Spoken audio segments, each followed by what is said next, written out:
Olá, como você está? Eu sou o Reverendo Pedro Henrique, pastor da Igreja Presbiteriana das Palmeiras, e estou aqui mais uma vez para trazer uma meditação das Sagradas Escrituras para você e para a sua família. E nessa oportunidade, o nosso texto de apreciação se encontra no segundo livro das Crônicas, no capítulo de número 15, versículo de número 7. Pause esse vídeo, encontre esse texto e volte para juntos fazermos a leitura e a meditação dessa passagem, que diz assim: Mas sede fortes e não desfaleçam as vossas mãos, porque a vossa obra terá recompensa. O que nós temos vivido, meus irmãos, é um período que nos força muitas vezes a acharmos que não vai ter melhora, não vai ter perspectiva alguma de nós termos um futuro melhor. E isso faz muitas vezes nós desistirmos, faz muitas vezes nós fraquejarmos, nós acharmos que se não vai ter melhora mesmo, o melhor é chutar o pau da barraca e realmente entregar os pontos e viver na maneira mais pecaminosa possível. Porém, nós temos aqui um texto que nos mostra que não é bem assim que a banda toca, não é bem assim a situação e não é bem assim que nós devemos viver. O rei Asa, ele substituiu o rei Abias, que foi o rei que começou a ser usado por Deus para ensinar o povo do reino de Judá que eles deveriam realmente ter um compromisso com o Senhor. O que ocorrera? Havia ocorrido a divisão do reino do sul e do norte, onde nós temos Judá, ou o reino de Judá, junto com a tribo de Benjamim de Judá, formando um reino, e as outras 10 tribos continuando em Israel. Essas duas monarquias, esses dois reinos, começam a entrar em conflito e começam realmente a ter bastante dificuldade de conviverem juntos. Por quê? Obviamente, Israel não queria perder essas duas tribos, não queria perder toda a força militar, econômica e por aí vai. Eles queriam continuar sendo uma nação só. Porém, em razão da observação de Roboão em relação a ser um rei ruim, Judá, através de Jeroboão e os seus seguidores, vão formar uma nova monarquia, um novo reino, para fazer com que não se submetessem a essa tirania. Alguns reis vêm, alguns reis vão, e logo nós temos aqui então Asa, surgindo logo após o seu pai, e desejando então andar nos caminhos do Senhor, independente de toda a circunstância que eles estavam vivendo. E é bem interessante que por causa desse desejo que o próprio Deus plantou no seu coração, ele recebe uma profecia através de Azarias, que era filho de Oded. Esse profeta leva a Asa a profecia dizendo o seguinte: olha, nós temos vivido um tempo que não é tão bom, onde as pessoas não têm certeza se vão voltar vivas, não têm segurança nem quando entram dentro das suas casas. Nós temos um período de vida onde o rei e os seus súditos estão em conflito, onde os reinos estão em conflito, onde o mundo realmente está meio abalado, onde não há certeza, onde não há tranquilidade em parte alguma. Porém, sejam fortes e não desfaleçam as suas mãos, não entreguem os pontos, porque a obra que vocês fizerem terá recompensa. Meus irmãos, isso é muito maravilhoso, e essa promessa, essa profecia, era para Asa e Judá, de forma bem clara. Porém, o princípio serve para nós hoje também. O princípio de entendermos que nós fomos chamados para servirmos a Deus independente da situação, independente da condição que estivermos vivendo. Nós somos chamados para servirmos ao Senhor com exclusividade. E isso nos leva a compreendermos, irmãos, que nós, mesmo na pandemia, devemos nos portar como cristãos. Devemos de fato sermos cristãos. Isso é muito importante para nós entendermos que nós não fomos chamados para servirmos a Deus só quando as coisas vão bem, mas em todos os momentos. A expressão que é utilizada nesse versículo, porque a sua obra terá recompensa, porque a sua obra será bem sucedida, é muito importante para nós. O que nos motiva a vivermos hoje? O que nos motiva a estarmos continuando as nossas vidas em meio à pandemia? Se for somente a perspectiva de que nós teremos um soldo financeiro no futuro, de que quando tudo isso passar nós retornaremos à nossa vida normal, nós temos apenas desperdiçado o nosso tempo. A nossa obra realmente ela é bem sucedida, realmente ela tem recompensa quando o nosso desejo é vivermos para a glória de Deus. Se o nosso desejo é esse, meus irmãos, não importa se nós estamos na pandemia, não importa se nós estamos fora da pandemia. Se o nosso desejo é vivermos para a glória do Senhor, Em todos os momentos, nós faremos o melhor possível. Por isso, quando você termina de ler o capítulo de número 15 de 2 Crônicas, do segundo livro de Crônicas, nós percebemos que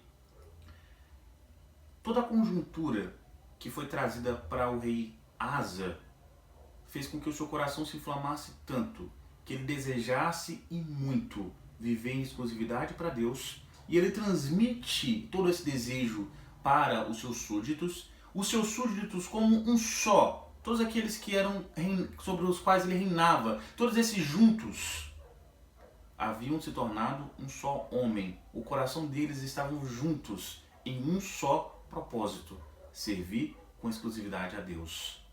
Tanto, meus irmãos, que quando nós chegamos no final do capítulo de número 15, o versículo de número 19 traz uma informação muito importante. Não houve guerra até o 35º ano do reinado de Asa.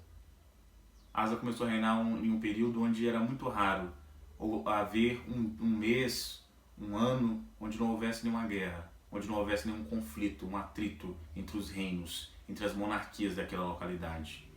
E pelo seu temor ao Senhor, pelo seu desejo de servir ao Senhor, pela cumplicidade que havia entre todos aqueles que eram reinados por ele, que eram guiados por ele, através desse compromisso de toda Judá em estar se voltando ao Senhor, Deus abençoou para que não houvesse guerra durante 35 anos, em uma região que era realmente conturbada e onde havia atrito, onde havia conflito todos os dias possíveis. Deus fez com que o compromisso deles em viver para Deus, mesmo em situações difíceis, resultasse em tranquilidade e paz, mesmo rodeado por muitos problemas.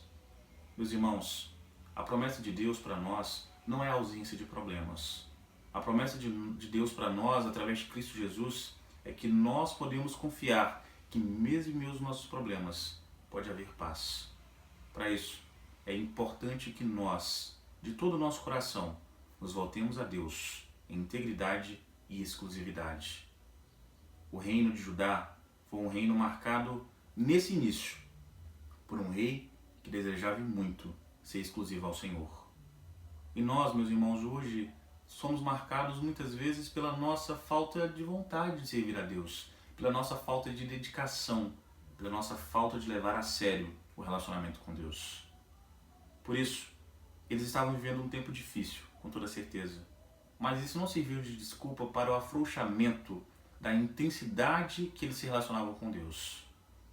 Eles viviam tempos difíceis, mas eles não usaram isso como desculpa para estarem se afastando da presença de Deus. Nós temos vivido tempos difíceis e infelizmente temos usado muitas vezes esses tempos difíceis, esses momentos difíceis, como desculpa para nos afastarmos da presença de Deus. Por isso, meu querido, por isso, minha querida, entenda, os tempos difíceis não são para você se afastar de Deus. Os tempos difíceis não são para você deixar de orar e deixar de ler a Bíblia. Os tempos difíceis são para você ainda mais depender de Deus, voltar os seus olhos a Ele e entender que somente nele há salvação, há esperança e há paz para as nossas vidas. Não significa que assim como Judá e Asa experimentaram 35 anos de paz, de tranquilidade, que nós vamos ter agora 35 anos sem problema algum, sem qualquer tipo de dificuldade. Mas significa que se nós nos voltarmos a Deus em integridade, de coração com vontade plena de servirmos a Ele, nós teremos dias de paz, mesmo em meio à turbulência que nos cerca. Nós teremos paz em nossos corações, mesmo em meio a tudo aquilo que tem nos feito, melhor dizendo, tem nos feito nos voltarmos a outras coisas e não ao Senhor. Por isso, meu querido, por isso, minha querida, nos voltemos ao Senhor em integridade, em sinceridade de coração. O que Deus quer de nós é exclusividade, é nós vivermos unicamente para Ele. Volte ao Senhor, viva em exclusividade a Ele, mesmo nos tempos difíceis, principalmente nos tempos difíceis. E veja como Deus cuidará de ti. Veja como Deus fará com que você tenha paz, mesmo em meio à avalanche de problemas que cercam a sua vida. Volte ao Senhor em exclusividade, em determinação de coração de servir ao Senhor, mesmo nos tempos difíceis. Deus abençoe você e a sua família. Feche seus olhos, vamos orar. Santo Deus, eterno Pai, nós oramos ao Senhor, oramos agradecidos pelas nossas vidas.